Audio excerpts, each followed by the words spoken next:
बिस्मिल्लाहिर्रहमानिर्रहीम। अस्सलाम वालेकुम दोस्तों। 24 नवंबर 2025 इस्लामाबाद फ्रूट मंडी। ये जो आपको अनार नज़र आ रहे हैं जी, ये अफ़गानिस्तान के अनार है। अब आपको हैरानगी होगी कि अफ़गानिस्तान के साथ तो हमारा जी कारोबार बंद है, यानी कि ट्रेड इस वक्त मुकम्मल बंद है, बॉर्डर भी बंद है। तो अफ़गानिस्तान के अनार 24 नवंबर को कैसे इस्लामाबाद फ्रूट मंडी में नाजिल हो गए? खालिद भाई के पास पड़े।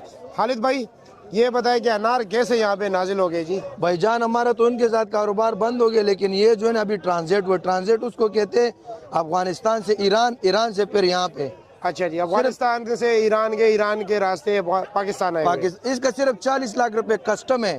अच्छा जी, किराया और खर्चों से अलावा 40 लाख। ये इतना महंगा फ्रूट कौन खाता है? ईरान के जो अनार है, ईरान के अनार और इस अनार में क्या फर्क है?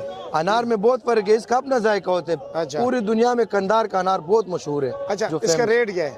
ये रेट अभी चल रहा है इधर तकरीबन 3000, 2800, 2900 का तो ये चला तो रहा बहुत सस्ते दामों पे है। गया। ये भी नुकसान पे बेच रहे हैं। अच्छा व्यापारी बेचारे तो रुड़ गए। अच्छा, हाँ, चलो अच्छा हुआ जो कि मतलब पाकिस्तान के कानून के मुताबिक बंद है, तो फिर ठीक है ना भाई। बस ईरान क्या के करे, उधर ज्यादा है फसल। अच्छा। इस साल बहुत ज्यादा हुए, वो लोग क्या करेंगे इसके? अच्छा, और इसका 3000 रुपये रेट है। 3000, 2800, 2900। अच्छे से सबसे अच्छा जो है 3000 तक भी। 3000 के, लेकिन इसमें ये चीजें बहुत आ रही है ना। हाँ, वजन कितना है इसका? वजन इसका 10 किलो। 10 किलो। ठीक हो गया, शुक्रिया आपका, मेहरबानी। बहुत शुक्रिया।